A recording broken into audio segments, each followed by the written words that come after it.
സകലവും മായയത്രേ എന്ന് സഭാപ്രസംഗി പറയുന്നു. നമ്മൾ കാണുന്ന ഈ ലോകം ശരിക്കും ഇത്ര വർണ്ണാഭമാണോ? സത്യം പറഞ്ഞാൽ ഈ പ്രപഞ്ചത്തിൽ നിറം എന്നൊന്നില്ല. കേൾക്കുമ്പോൾ അതിശയം തോന്നാം, പക്ഷെ നിറങ്ങൾ നമ്മുടെ മസ്തിഷ്കമുണ്ടാക്കിയെടുക്കുന്ന ഒരു മായക്കാഴ്ച മാത്രമാണ്. അതെ, മായ, സകലതും മായക്കാഴ്ച. ഒരു വസ്തുവിനും സ്വന്തമായി നിറമില്ല. ഉദാഹരണത്തിന്, ഒരു ചുവന്ന റോസാപ്പൂവെടുക്കാം.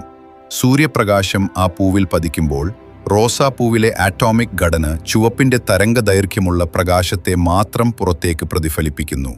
ബാക്കി എല്ലാ പ്രകാശത്തെയും അത് ആഗിരണം ചെയ്യുന്നു. നമ്മുടെ കണ്ണിലേക്ക് പ്രകാശം എത്തുന്നു. മസ്തിഷ്കം ആ പ്രകാശത്തെ വിശകലനം ചെയ്യുന്നു. തുടർന്ന് അതിനെ ചുവപ്പ് എന്ന് പേരിട്ട് വിളിക്കുകയും ചെയ്യുന്നു. മറ്റൊരു ഉദാഹരണം നോക്കാം. ഇലകൾ പച്ചയായി തോന്നുന്നത് അവ പ്രകാശത്തിലെ പച്ചയുടെ തരംഗങ്ങളെ മാത്രം പുറത്തേക്ക് വിടുന്നതുകൊണ്ടാണ്.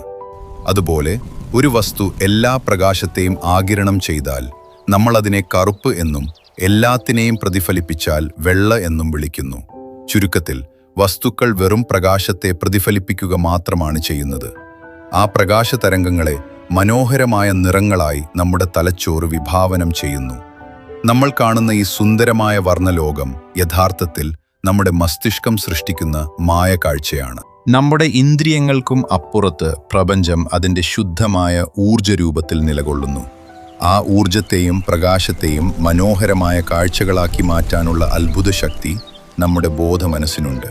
ഈ പ്രപഞ്ചം എത്രത്തോളം വിശാലമാണോ, അതിനേക്കാൾ വലിയൊരു പ്രപഞ്ചം ഓരോ മനുഷ്യന്റെ ഉള്ളിലുമുണ്ട് എന്ന വലിയ സത്യത്തിലേക്കാണ് ശാസ്ത്രവും ആത്മീയതയും വിരൽ ചൂണ്ടുന്നത്.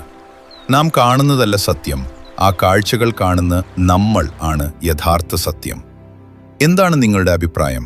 താഴെ കമന്റ് ചെയ്യൂ. കൂടുതൽ വീഡിയോകൾക്കായി ഈ ചാനൽ സബ്സ്ക്രൈബ് ചെയ്യൂ.